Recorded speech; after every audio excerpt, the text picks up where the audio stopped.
Thank you, Madam. Madam, I have 5 clarifications for Minister. The first clarification is, does Minister not agree that actually Clause 6 is not just an update, but it is actually a change, fundamental change in the way members are nominated to the board? That's the first clarification. Second clarification is that earlier Professor Tan Tai Yong, as a member of the board of ISEAS, mentioned how well things are going in ISEAS. So does Minister disagree? Does he think that there's something wrong with the way ISEAS is currently being run? Third, Minister mentioned about board size. Quite apart from board size, I mean, is there a need for the clause to make the Minister the sole appointee of the entire board? I think those are 2 different issues, really. Fourth clarification, does Minister not agree that ISEAS is not just any stat board? Looking at the origin of ISEAS as a multi-stakeholder institution, I mean, is he saying that has changed? And last of all, Madam Speaker, just to clarify, if the government removes Clause 6, we will support the bill.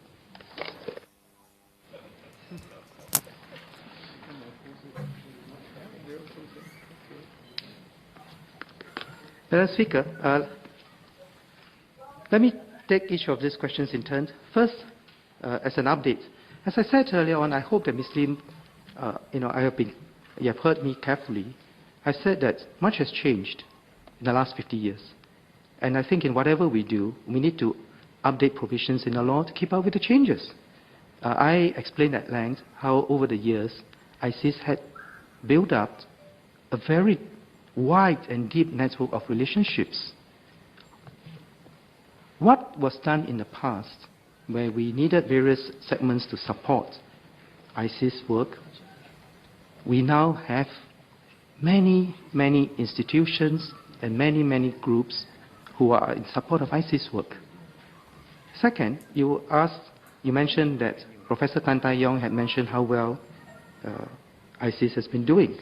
And indeed, I fully agree with Professor Tan Tai Yong that ISEAS has been doing well. But I hope that Ms. Lim believes in this principle, that having done something well, we can always do it better. Right? We can always do it better. And what we are trying to do is to streamline the board so that the board can be more effective in discharging its duty. Does Ms. Lim not agree that we should always look for improvements in everything we do, whether we are running town councils or whether we are running the government? Yeah. Now, third, in terms of the sole appointment, now, you asked about why it then becomes a sole appointment. In fact, as I said, MOE takes the appointment of our state board members seriously. If not for that, we would not have so many people serving on our board and contributing in so many different ways. It is, and not just in MOE. In many of our state boards, as I said, the minister appoints the members of the boards to the state boards. And great care is exercised in appointing members to the board so that we have a broad and appropriate representations. Now, Ms. Lim says that, well, ISEAS is not just any state board. It's a multi-stakeholder institute. I think perhaps Ms. Lim underestimates the amount of work that many state boards undertake to engage their stakeholders. Every ministry, every state board has multiple stakeholders. Every institute in our university, every of our polytechnic, ITE and so on, also have multiple stakeholders. And therefore, in that regard, ISEAS is not different from all the other state boards. Does the Institute of South Asian Studies not have multiple stakeholders? Does the Institute of East Asian Institute not have multiple stakeholders? Does the Institute of Strategic Studies not have multiple stakeholders? They all do. So I hope that Ms. Lim do not throw up a red herring. And finally, you mentioned about Clause 6, that if Clause 6 was removed, you would support.